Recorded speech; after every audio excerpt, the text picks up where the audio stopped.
तालिबान के साथ पिछले 2 सालों में भारत के संपर्क बढ़े थे, लेकिन पहली बार विदेश मंत्री आमिर खान मुत्तकी नई दिल्ली में हैं। मुत्तकी संयुक्त राष्ट्र सुरक्षा परिषद की प्रतिबंधित आतंकवादियों की लिस्ट में शामिल हैं। शुक्रवार को मुत्तकी की विदेश मंत्री एस जयशंकर और राष्ट्रीय सुरक्षा सलाहकार अजीत डोभाल के साथ उच्च स्तरीय बैठक हुई। जयशंकर ने इसी बैठक में काबुल में भारत के टेक्निकल मिशन को दूतावास में बदलने की घोषणा की। अगस्त 2021 में तालिबान के आने के बाद भारत ने काबुल में अपना दूतावास बंद कर दिया था। भारत ने अब तक दुनिया के कई देशों की तरह तालिबान सरकार को औपचारिक मान्यता नहीं दी है। रूस एकमात्र देश है जिसने तालिबान को मान्यता दी है। जयशंकर ने इस वार्ता को क्षेत्रीय स्थिरता और मजबूती की दिशा में एक कदम बताया। वहीं मुत्तकी ने भारत को करीबी मित्र कहा और भारतीय कंपनियों को अफगानिस्तान आने का न्योता दिया। संयुक्त राष्ट्र सुरक्षा परिषद की प्रतिबंधित आतंकवादियों की लिस्ट में शामिल हैं।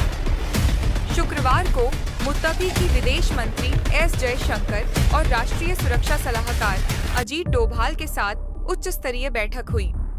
जयशंकर ने इसी बैठक में काबुल में भारत के टेक्निकल मिशन को दूतावास में बदलने की घोषणा की। अगस्त 2021 में तालिबान के आने के बाद भारत ने काबुल में अपना दूतावास बंद कर दिया था। भारत ने अब तक दुनिया के कई देशों की तरह तालिबान सरकार को औपचारिक मान्यता नहीं दी है। रूस एकमात्र देश है जिसने तालिबान को मान्यता दी है। जयशंकर ने इस वार्ता को क्षेत्रीय स्थिरता और मजबूती की दिशा में एक कदम बताया। वहीं मुत्तकी ने भारत को करीबी मित्र कहा और भारतीय कंपनियों को अफगानिस्तान आने का न्योता दिया। पाकिस्तान ने अफगानिस्तान के भीतर तहरीक-ए-तालिबान पाकिस्तान के ऊपर एयर स्ट्राइक कर अफगानिस्तान की संप्रभुता को चुनौती दे दी है।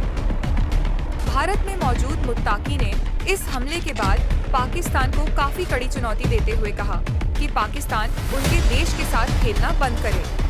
इतना ही नहीं, उन्होंने पाकिस्तान को अफगानिस्तान को न उकसाने की सलाह भी दी। तालिबान शासित अफगानिस्तान के शीर्ष राजनयिक के रूप में अपनी पहली आधिकारिक यात्रा पर भारत आए